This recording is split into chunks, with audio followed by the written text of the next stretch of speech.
జల్లికట్టు తమిళనాడులో సంక్రాంతి సంబరాలలో ఎద్దులను మచ్చిక చేసుకుని లొంగదీసుకునే ఒక ఆట. జల్లికట్టులో ఎద్దులను మచ్చిక చేసుకోవాలనుకునేవారు అసలు ఏ ఆయుధాన్ని ఉపయోగించకూడదనేది ఆట నియమం.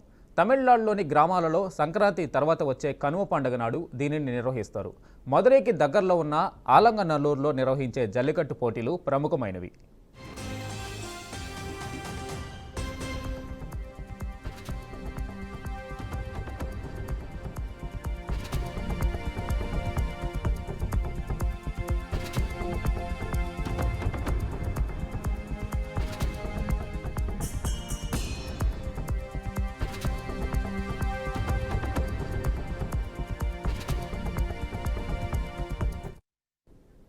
తమిళనాడులో సాంప్రదాయ జల్లికట్టు క్రీడలు కొనసాగుతున్నాయి. తమిళనాడులో పొంగల్ పండుగ సందర్భంగా ఏటా జనవరిలో జల్లికట్టు నిర్వహిస్తారు.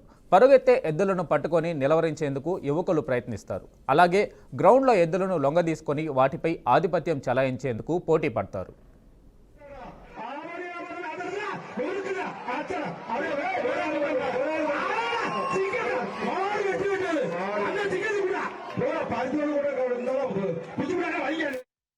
తమిళనాడు రాష్ట్రంలో ఇది అనాదిగా వస్తున్న సాంప్రదాయం. ప్రతి సంక్రాంతి పండుగ సందర్భంగా తమిళనాడులో జల్లికట్టు ఉత్సవం జరుపుకుంటారు. జల్లికట్టు అంటే ఎద్దులను కోడెలను బెదరగొట్టి ఒక మార్గం ద్వారా వదిలిపెడతారు. గుంపులుగా పరుగులు తీస్తున్న ఎద్దులను యువకులు లొంగదీసే ప్రయత్నం చేస్తారు.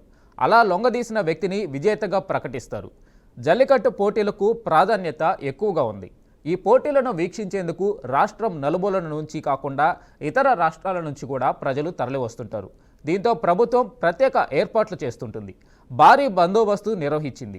గాయపడిన వారికి వెంటనే చికిత్స అందించేందుకు అవసరమైన ప్రత్యేక వైద్య బృందాలను ఏర్పాటు చేసింది.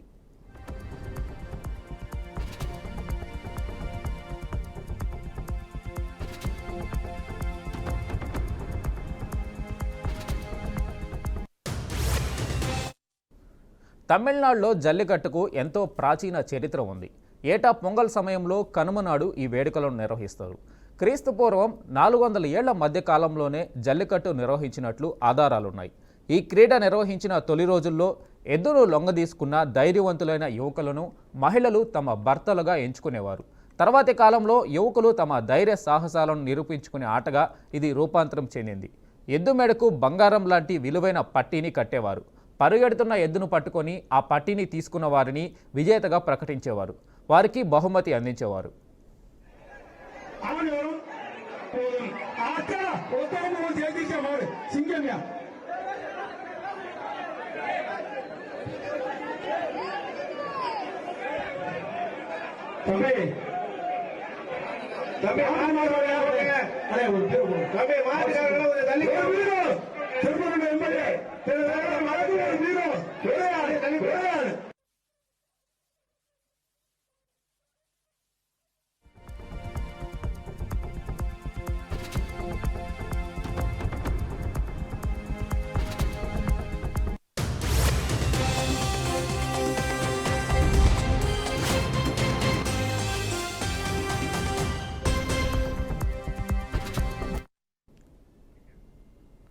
ప్రస్తుత రోజుల్లో ఎద్దు మెడకు ఏ పట్టీ కట్టడం లేదు. పరిగెడుతున్న ఎద్దును లొంగదీసుకోవడానికే నేటి జల్లికట్టు పరిమితమైంది.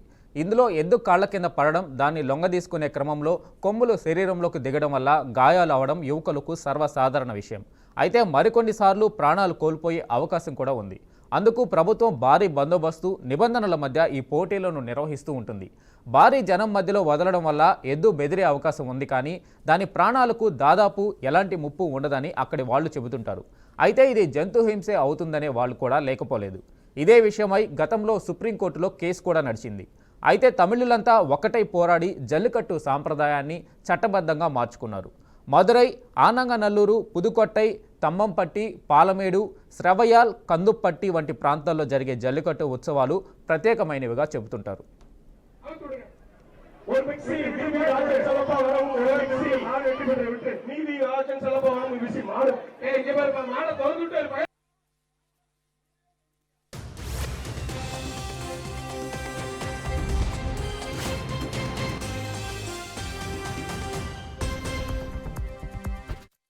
సంక్రాంతికి ఏపీలో కోడి పందాలు ఎలా జరుపుతారో తమిళనాడులో జల్లికట్టు అలాగే జరపడం ఆనవాయితీ. అయితే ఏపీ తమిళనాడు బార్డర్లోని ప్రాంతాల్లో ఎక్కువగా జల్లికట్టు నిర్వహిస్తారు. ఈ జల్లికట్టులో ఎద్దులకు కట్టిన పలకాలను పట్టుకునేందుకు యువకులు పోటీ పడతారు. పలకలను పట్టుకునేందుకు ప్రయత్నించి పలువురు యువకుల ఎద్దుల కాళ్ల కింద పడి గాయాల పాలవుతారు. అలా గాయాలు అయిన వారికి వైద్యం అందించడానికి వైద్య సిబ్బంది కూడా అక్కడే ఉంటారు.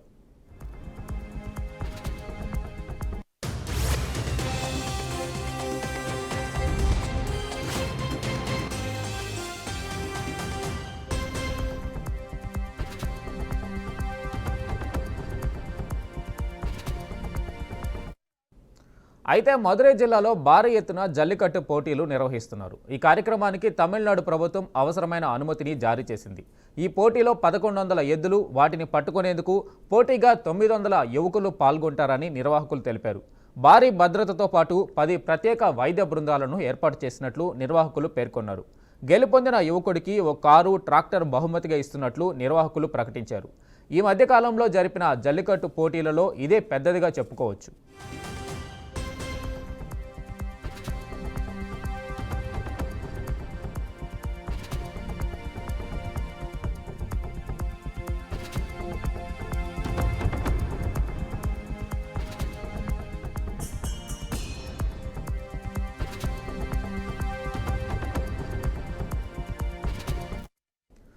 ఆంధ్రప్రదేశ్లో జల్లికట్టు తరహాలో అంతకు మించిన ఉత్సాహంతో పశువుల పండుగ జరుగుతుంది.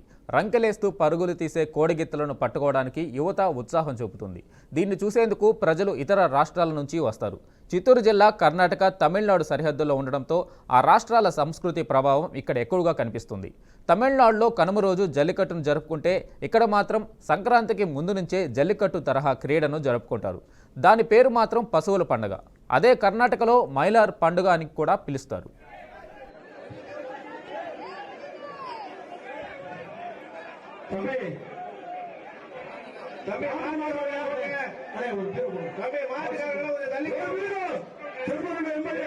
También,